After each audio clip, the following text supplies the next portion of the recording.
Welcome back to Fire or Not to Fire. It's Shakespearean. President Trump addressing reports today that he may be planning to axe Federal Reserve Chairman Jerome Powell and that he had a draft letter ready for his removal.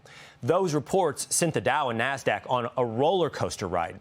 Markets did stabilize as President Trump poured cold water on these plans.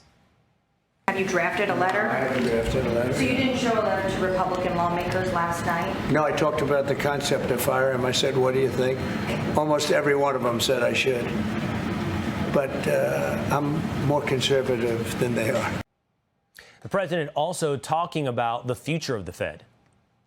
He's always been too late, hence his nickname, Too Late.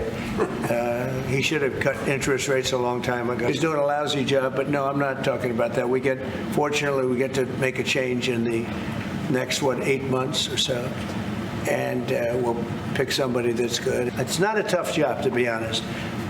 Assuming you're smart, it's not a tough job. If you're a dummy, then I guess it's a tough job.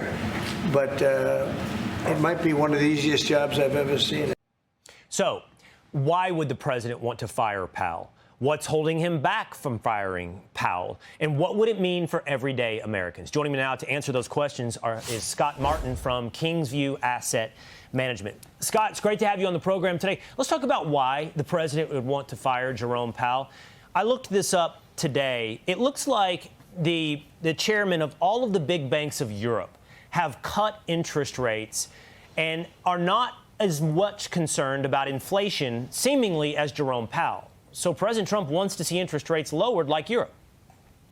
He does, and things in Europe, as we know, Will, are strikingly different typically than they are in the United States and even countries abroad besides Europe. So they tend to have different central bank expressions, some of which are not well advised. Here's the weird thing, though. If President Trump thinks about interest rate cuts and what they really do, they don't automatically affect open market rates. And that's one of the problems, is that the Fed funds rate is an overnight bank lending rate. It does not affect necessarily point to point, say, the 10-year Treasury rate or your mortgage rates or your credit card rates. Here's the other funny thing, Will. If the president does some history, as he does some history lesson work, he's going to remember last year the Fed came in and cut rates by about 100 basis points ahead of the election or around the election. And what happened, my friend? Rates went up in the open market because it was the wrong move to make. I think Powell's actually got this one right. I think the rhetoric from President Trump is probably a little bit too harsh, and he should just stay to the sidelines as far as Powell goes. That's when the market and the rates seem to do the best. Well, President does disagree with you, Scott, so... Sadly. Yeah, I would love to host that debate between you and President Trump on whether or not Jerome Powell's getting this right. My suspicion is, by the way, that the rate cuts are coming, that Jerome Powell does have these scheduled out over the fall. That's just my suspicion. But the president, therefore, is calling him too late. That's his point. It's too late. Not that something catastrophic is coming, but that you could juice the economy without much threat to inflation in the short term. But that brings me to my second question.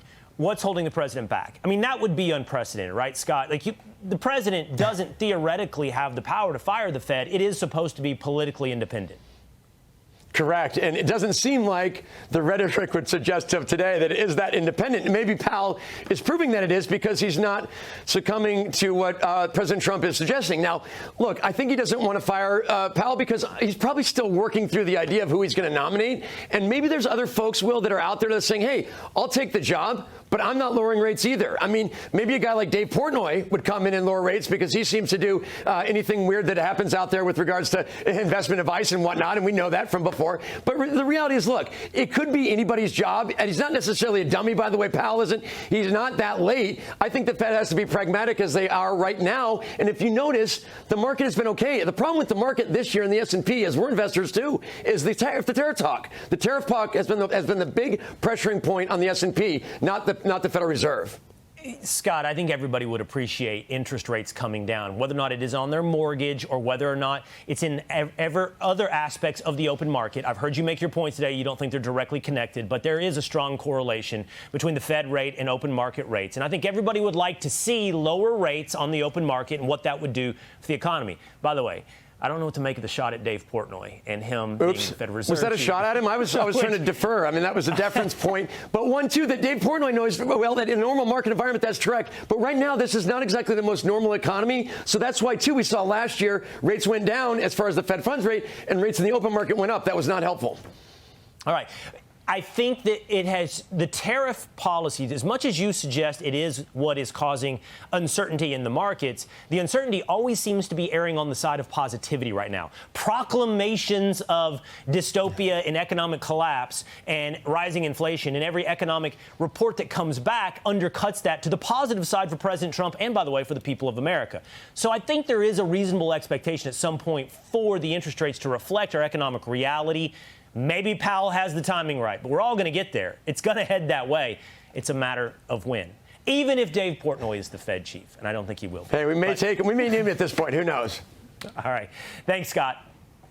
See you, Will.